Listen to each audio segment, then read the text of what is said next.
Good morning every one.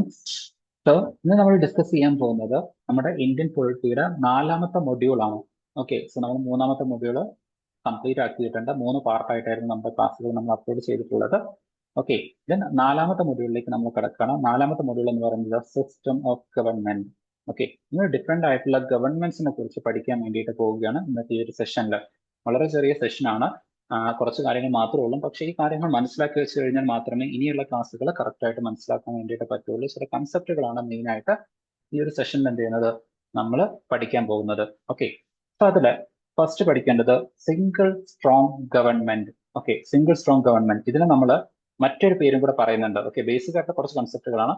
ഒരു single strong government ആണ് ഒരു രാജ്യത്ത് എക്സിസ്റ്റ് ചെയ്യുന്നതെങ്കിൽ അതിന് നമ്മൾ പറയുന്ന പേരാണ് യൂണിറ്ററി ഗവൺമെന്റ് അല്ലെങ്കിൽ യൂണിറ്ററി ഫോം ഓഫ് ഗവൺമെന്റ് എന്ന് പറയുന്നത്. ഓക്കെ, യൂണിറ്ററി, യൂണിറ്റ്, യൂണിയൻ എന്നൊക്കെ പറഞ്ഞു കഴിഞ്ഞാൽ സിംഗിൾ, വൺ. നമ്മൾ ഇന്ത്യയുടെ കേസ് എടുക്കുകയാണെങ്കിൽ ഇന്ത്യ ഒരു സിംഗിൾ സ്ട്രോങ് ഗവൺമെന്റ് ആണോ? അല്ല. നമുക്ക് എന്തുണ്ട്, ഡിഫറെന്റ് ആയിട്ടുള്ള ലെയേഴ്സ് ഓഫ് ഗവൺമെന്റ് വരുന്നുണ്ട്. സെൻട്രൽ ഗവൺമെന്റ് വരുന്നുണ്ട്. ഓക്കെ, അതേപോലെ സ്റ്റേറ്റ് ഗവൺമെന്റുകൾ വരുന്നുണ്ട്. അതിൻ്റെതായ ലോക്കൽ ബോഡീസ് വരുന്നുണ്ട്. അത് നമ്മൾ കൺസിഡർ ചെയ്യേണ്ട കാര്യമില്ല.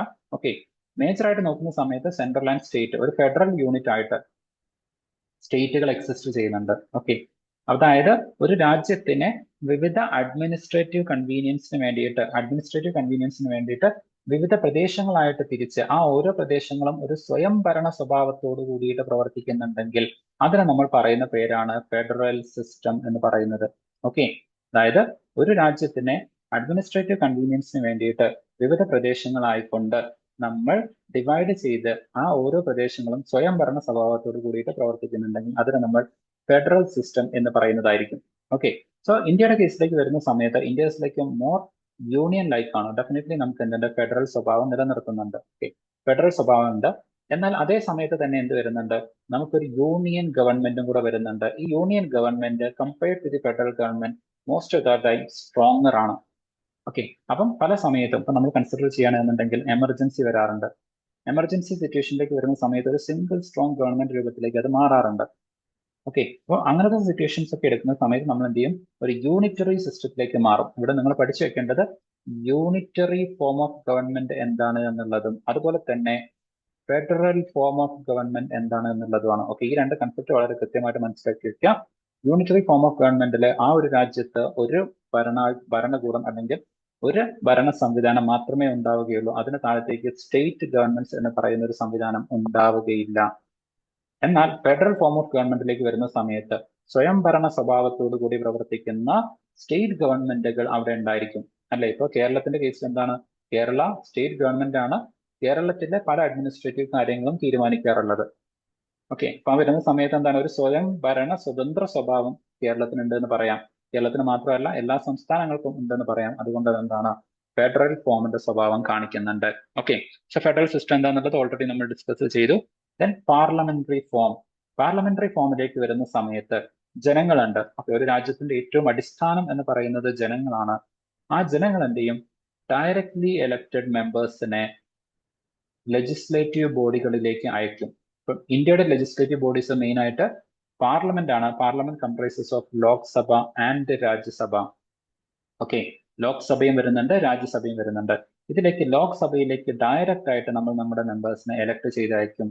രാജ്യസഭയിലേക്ക് നമ്മൾ ലെജിസ്ലേറ്റീവ് അസംബ്ലിയിലേക്ക് ഡയറക്റ്റ് ആയിട്ട് എലക്ട് ചെയ്ത മെമ്പേഴ്സ് ആയിരിക്കും രാജ്യസഭയിലേക്ക് എന്ത് ചെയ്യുന്നത്, മെമ്പേഴ്സിനെ എലക്ട് ചെയ്ത് അയക്കുന്നത്. അപ്പം ഇൻഡയറക്ട്ലി രാജ്യസഭയിലേക്കും എന്ത് ചെയ്യുന്നുണ്ട്, എലക്ട് ചെയ്ത് അയക്കുന്നുണ്ട്.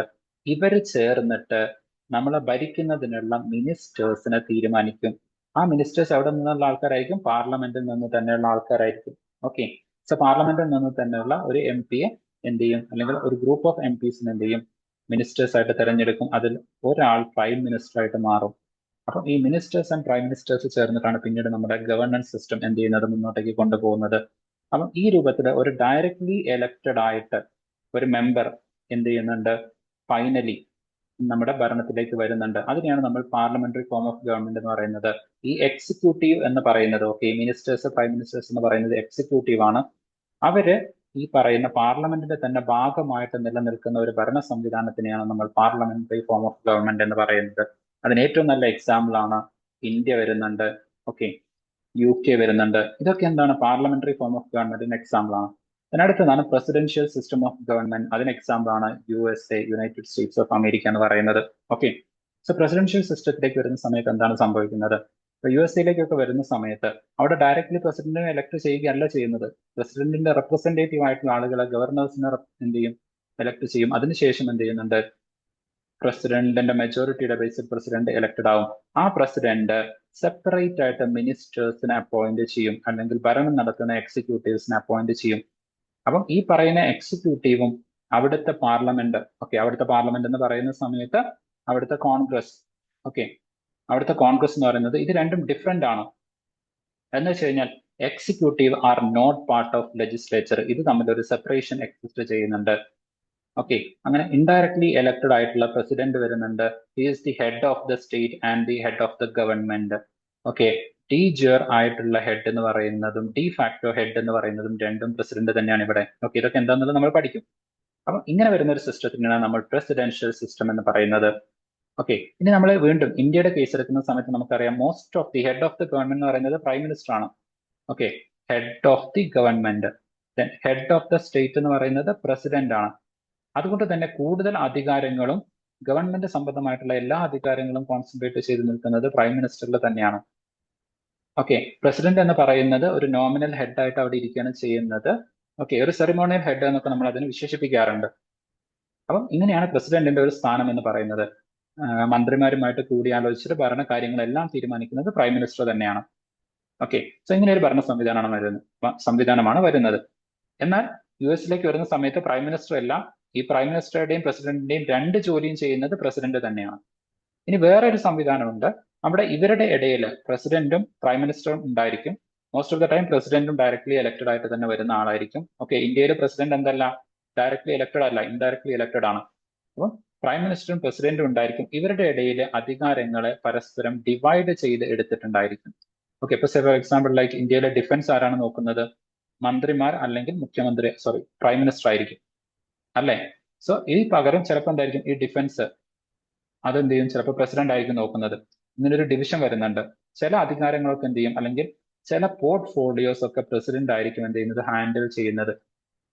ഇങ്ങനത്തെ സിസ്റ്റത്തിനാണ് നമ്മൾ സെമി പ്രസിഡൻഷ്യൽ സിസ്റ്റം എന്ന് പറയുന്നത്. സെമി പ്രസിഡൻഷ്യൽ, അവിടെ പ്രസിഡന്റിനും ഒരു പാർഷ്യൽ ആയിട്ട് എന്തുണ്ട്, അധികാരങ്ങളുണ്ട്.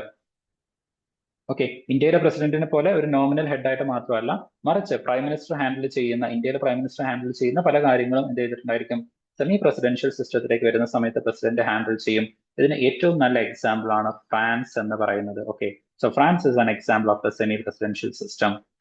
അടുത്തതാണ് കോൺസ്റ്റിറ്റ്യൂഷണൽ ഗവൺമെന്റ്. എന്ന് വെച്ച് കഴിഞ്ഞാൽ കോൺസ്റ്റിറ്റ്യൂഷൻ അക്കോർഡിംഗ് ആയിട്ട് ഫങ്ഷൻ ചെയ്യുന്ന, എക്സിസ്റ്റ് ചെയ്യുന്ന, കൺട്രോൾഡ് ആയിട്ടുള്ള ഒരു ഗവൺമെന്റിനെയാണ് നമ്മൾ കോൺസ്റ്റിറ്റ്യൂഷണൽ ഗവൺമെന്റ് എന്ന് പറയുന്നത്. നമ്മൾ മുമ്പ് കോൺസ്റ്റിറ്റ്യൂഷണലിസം, കോൺസ്റ്റിറ്റ്യൂഷന്റെ കൺസെപ്റ്റ് ഒക്കെ പഠിച്ച സമയത്ത് പറഞ്ഞ അതേ കാര്യം തന്നെ. എന്ന് വെച്ച് കഴിഞ്ഞാൽ constitutional government places effective restriction on the authority of the state and in the interest of the individual liberty, for the interest of the individual liberty. Individual liberty protect ചെയ്യുന്നതിന് വേണ്ടിയിട്ട് സ്റ്റേറ്റിന് മുകളിൽ, സ്റ്റേറ്റിന്റെ ഓതോറിറ്റിയുടെ മുകളിൽ, പവറിന് മുകളിൽ റെസ്ട്രിക്ഷൻസ് വെച്ചിട്ടുള്ള ഒരു സിസ്റ്റത്തിനെയാണ് നമ്മൾ കോൺസ്റ്റിറ്റ്യൂഷണൽ ഗവൺമെന്റ് എന്ന് പറയുന്നത്. ഇതിന് എക്സാമ്പിൾസ് ആണ് എന്തെന്ന് പറയുന്നത്, USA എന്ന് പറയുന്നത്, ഇന്ത്യ എന്ന് പറയുന്നത്, ഇതൊക്കെ കോൺസ്റ്റിറ്റ്യൂഷണൽ ഗവൺമെന്റ് ആണ്. ഇന്ത്യൻ ഗവൺമെന്റ്, USA ഗവൺമെന്റ്, ഇതൊക്കെ കോൺസ്റ്റിറ്റ്യൂഷണൽ ഗവൺമെന്റിന് എക്സാമ്പിൾ ആണ്. അപ്പൊ ഇത്തരത്തിലുള്ള ടേമുകൾ ഇനി നമ്മൾ യൂസ് ചെയ്യുന്ന സമയത്ത് കൺഫ്യൂഷൻ ഉണ്ടാകാൻ വേണ്ടിയിട്ട് പാടില്ല. ഓരോന്നും എന്താണ് എന്നുള്ളത് വളരെ കൃത്യമായിട്ട് മനസ്സിലാക്കി വെക്കുക. ഇപ്പൊ നമ്മൾ പഠിച്ചതിൽ മേജർ ആയിട്ട് പഠിച്ചിട്ടുള്ള 3 ഫോം ഓഫ് ഗവൺമെന്റുകളാണ് പാർലമെന്ററി സിസ്റ്റവും, പ്രസിഡൻഷ്യൽ സിസ്റ്റവും, സെമി പ്രസിഡൻഷ്യൽ സിസ്റ്റവും. അപ്പൊ അതിന്റെ ഒരു കമ്പാരിസൺ നമുക്ക് നടത്തി നോക്കാം. സോ ഞാൻ നേരത്തെ പറഞ്ഞ പോലെ എക്സിക്യൂട്ടീവ് അതോറിറ്റി പാർലമെന്ററി സിസ്റ്റത്തിലേക്ക് വരുന്ന സമയത്ത് പ്രൈം മിനിസ്റ്റർ ആണ്. എക്സാമ്പിൾ ഇന്ത്യ ആണ്, ഓർത്ത് വെക്കുക. പ്രസിഡൻഷ്യൽ സിസ്റ്റത്തിലേക്ക് വരുന്ന സമയത്ത് പ്രസിഡന്റ് ആണ്. അതിന് എക്സാമ്പിൾ ആണ് യുണൈറ്റഡ് സ്റ്റേറ്റ്സ് ഓഫ് അമേരിക്ക എന്ന് പറയുന്നത്. യുണൈറ്റഡ് സ്റ്റേറ്റ്സ് ഓഫ് അമേരിക്ക ആണ് എന്തെന്ന് പറയുന്നത്, എക്സിക്യൂട്ടീവ് അതോറിറ്റി ആയിട്ട് വരുന്നത്. സെമി പ്രസിഡൻഷ്യൽ സിസ്റ്റത്തിന് എക്സാമ്പിൾ ഫ്രാൻസ് ആണ്. അവിടെ പ്രസിഡന്റിനും പ്രൈം മിനിസ്റ്ററിനും ഒരുപോലെ അധികാരങ്ങൾ ഡിവൈഡ് ചെയ്ത് കൊടുത്തിട്ടുണ്ടായിരിക്കും. അടുത്തത് റിലേഷൻഷിപ്പ് വിത്ത് ലെജിസ്ലേച്ചർ. ഈ പ്രൈം മിനിസ്റ്റർ എന്ന് പറയുന്നത് he's part of the legislature and can be removed by the legislature. So legislature prime മിനിസ്റ്ററിനെ പുറത്താക്കുന്നതിന് വേണ്ടിയിട്ട് ഒരു നോ കോൺഫിഡൻസ് മോഷൻ അല്ലെങ്കിൽ പ്രമേയം പാസ്സാക്കുകയാണ് എന്നുണ്ടെങ്കിൽ the prime minister stands removed. അദ്ദേഹത്തിന്റെ പരിധിയിൽ നിന്ന്, അദ്ദേഹത്തിന്റെ അധികാരത്തിൽ നിന്ന് അദ്ദേഹത്തിനെ പുറത്താക്കാൻ വേണ്ടിയിട്ട് സാധിക്കുന്നതാണ്. ഇനി പ്രസിഡൻഷ്യൽ സിസ്റ്റത്തിലേക്ക് വരുന്ന സമയത്ത് it is difficult to remove the president. അതിന് ഫസ്റ്റ് റീസൺ എന്ന് പറയുന്നത് president and legislative system are different. President is not part of the legislative system. ഇവിടെ എന്തായിരുന്നു? Prime minister is a member of the parliament. നമുക്ക് പറയാം, parliament സമ്മേളനത്തിൽ പലപ്പോഴും പ്രധാനമന്ത്രി സംസാരിക്കുന്നത് നമ്മൾ എന്ത് ചെയ്യാറുണ്ട്?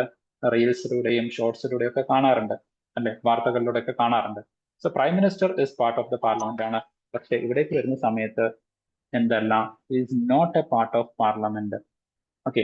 ഇനി സെമി പ്രസിഡൻഷ്യൽ സിസ്റ്റത്തിലേക്ക് വരുന്ന സമയത്ത് പ്രസിഡന്റ് ഇസ് എലക്റ്റഡ് ആണ്. ഓക്കെ. നമ്മുടെ ഇന്ത്യയിൽ എന്തല്ല, president is not directly elected, indirectly elected ആണ്. Okay. Here the president is elected, the prime minister is accountable to the legislature. അപ്പൊ എന്ത് വരുന്നുണ്ട്? പ്രസിഡൻഷ്യൽ സിസ്റ്റത്തിന്റെയും അതുപോലെ തന്നെ പാർലമെന്ററി സിസ്റ്റത്തിന്റെയും ഫീച്ചേഴ്സ് കമ്പൈൻ ചെയ്തു വരുന്ന ഒന്നാണ് എന്തെന്ന് പറയുന്നത്? സെമി പ്രസിഡൻഷ്യൽ സിസ്റ്റം എന്ന് പറയുന്നത്. ദെൻ അടുത്തതാണ് എക്സിക്യൂട്ടീവ് അതോറിറ്റി എന്ന് പറയുന്നത്. ഓക്കെ. സോ എക്സിക്യൂട്ടീവ് അതോറിറ്റി നമ്മൾ കമ്പയർ ചെയ്യുകയാണെന്നുണ്ടെങ്കിൽ ഇവിടെ പ്രൈം മിനിസ്റ്ററിനാണ്. Okay, he is the head of the government. Then presidential സിസ്റ്റത്തിലേക്ക് വരുമ്പോൾ ഹെഡ് ഓഫ് ദ ഗവൺമെന്റ് എന്ന് പറയുന്നത് പ്രസിഡന്റ് ആണ്. Okay. Also head of the state എന്ന് പറയുന്നതും എന്താണ്? പ്രസിഡന്റ് തന്നെയാണ്. സെമി പ്രസിഡൻഷ്യൽ സിസ്റ്റത്തിലേക്ക് വരുമ്പോൾ രണ്ട് ഹെഡ് ഓഫ് ദ സ്റ്റേറ്റ് വരുന്നുണ്ട്. അതായത് പ്രസിഡന്റും പ്രൈം മിനിസ്റ്ററും രണ്ടുപേരും ഹെഡ് ഓഫ് ദ